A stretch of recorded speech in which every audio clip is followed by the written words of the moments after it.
you for checking out my channel. Thank you for clicking on this video. This video is different from my usual content. So if you're just here for your math, language, logic lessons, you can click right here sa I button, here or here, nalalabas. You can just watch a different video. This one is a little personal. It's a new vlog for you guys. It's different from usual content kasi this one right here is dedicated sa Team Lyqa, Japan. Now, for those of you who don't know that, I think I mentioned it in a video before, yung mga nagpadala sa akin ng Pokemon stuffed animals ko, yung Pichu at saka yung monkey ko na stuffed animal, at saka yung minion ko na stuffed animal. There's a group of learners from Japan na ayaw magsabi ng mga pangalan nila who keep sending me gifts from Japan, and we really love it, me and my family. Salamat po sa lahat ng pinapadala ninyo, and I appreciate that a lot. Now, today, you're going to unbox one of them. Now, bakit ako biglang nag-unbox na video? Ang reason lang is kasi I'm really excited about this particular item. And I want to show it to you guys because I know some of you are geekazoids like me, and I think you'd appreciate them if you'd see this. So, ito na siya. This one right here is a limited premium edition na Darth Vader figurine. It's Japanese kasi you can see yung characters niya kanji yata. Ito, kung di ako nagkakamali.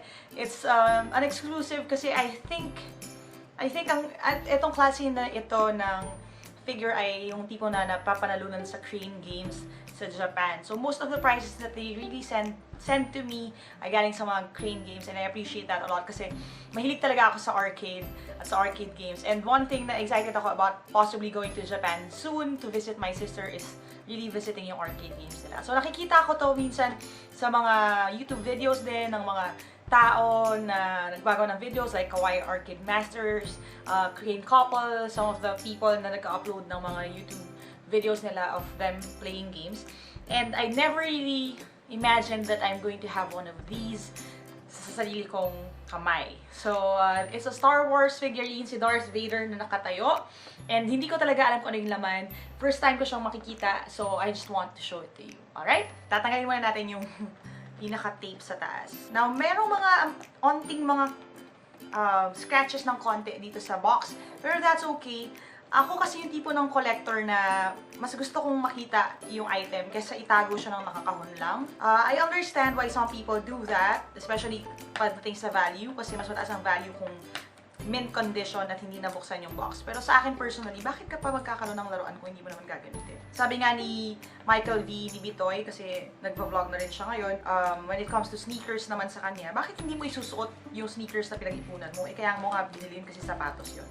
Diba? So, yun lang yun din, nandun ako sa ganong klaseng school of thought, na kung meron kang something, diba, use it for its purpose. Hindi lang siya dapat nandun. Kasi ayokong mamatay one day, wondering kung anong laman ng box na to. Kaya bubuksan natin siya. Okay? So, buksan na natin. Ayan. Lightsaber agad din. Anyway, so, yan. Meron siyang plastic na box sa loob. Hilahin ko lang. Dandahanin natin si Darth Vader, baka magalit. And there you go. Alright. So, ganito yung laman niya sa loob. Hindi pa siya naka-assemble. So, kailangan ng kaunting assembly dito. Dito sa ilalim, I think is their stand and the lightsaber. Later na yan. Let's open this. So, I think there are multiple parts here. The box says that, yun nga, merong onting assembly required. Let's open the box.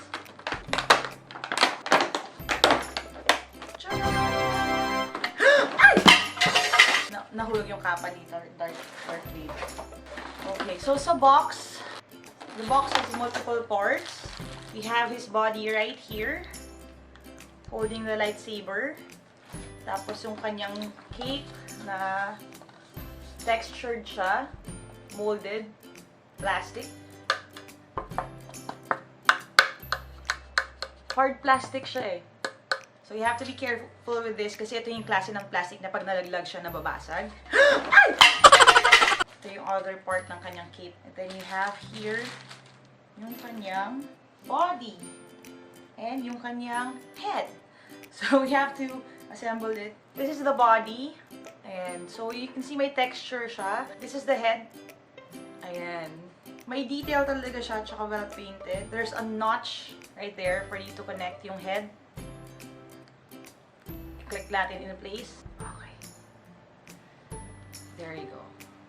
You can actually move yung head niya. Pwede mo siya i-tilt or posable siya. Smaller, parang cape thingy niya. Dito siya sa backside.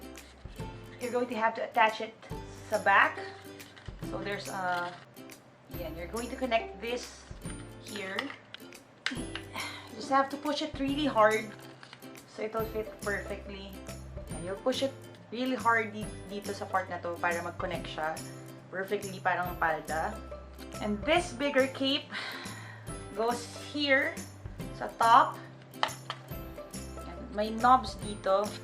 Actually, mali ako, dapat pala hindi mo na yung head. So we'll start with the cape first. So see the round little pegs here. And the round little pegs here go here, set them down dun sa peg. Like that. Snug fit siya actually, quite tight. Which means, di ba, mas durable din siya. It's actually a good thing if it's a little bit tight. Just so hindi siya natatanggal when you move it around. Okay, pwede na natin siguro ilagay yung head. So now we have Darth Vader. Wala lang yung kanyang lightsaber na dito pa. So, lalabas lang natin. Ito yung kanyang super tiny na lightsaber. Ayan. So, meron talagang details yung handle.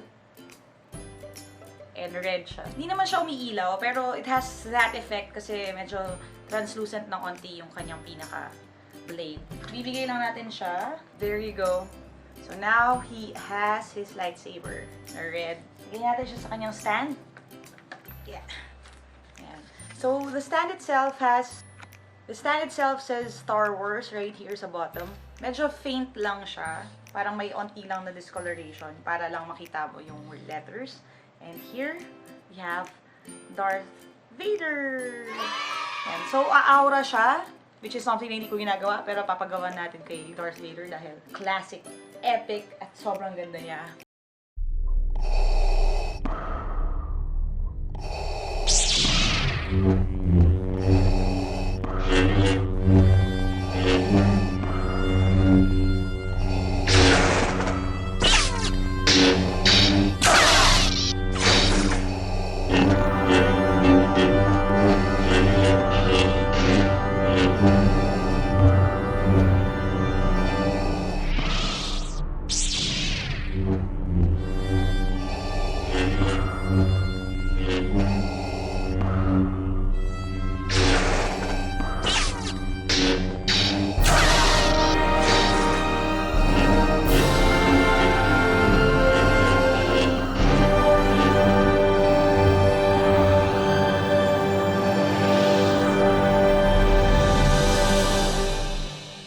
Again, thank you so much Team Lyqa Japan for sending him to me. This will be part of my collection.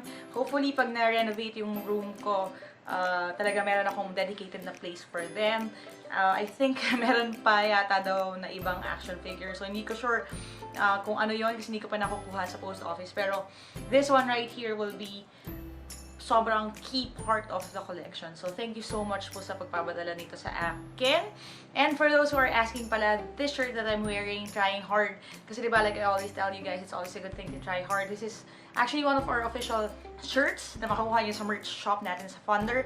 The link will be down below if you're interested. And yung nagtanong din ko anong watch yung suot ko, this one right here is a lifesaver watch. I-link ko na rin din yung kanilang advocacy. Hindi nila ako sponsored, binili ko rin ito. But the thing with this watch kasi it's very cheap and part of the proceeds goes sa mga cancer patients. So if you want to help out someone and wala din kayong malalo, the best way for you to do that would be buy a watch like this. It's very affordable tapos may natulungan ka pa. Okay, so thank you po again for this. I know hindi naman ako talaga nag-unbox pero I wanted to make an exception for this kasi sobrang ganda niya. As in, kaya salamat po ng marami and I appreciate that. So thanks guys for watching, and if you want more content like this, comment down below. If you don't, just watch another video, okay? Like, subscribe, hit the bell icon para wala kayong ma-miss. There will be more videos coming up, especially dun sa mga lessons ninyo. Thanks guys, and as always, never stop learning. Aja kaya niyan. I'll see you in the next video, and bye for now.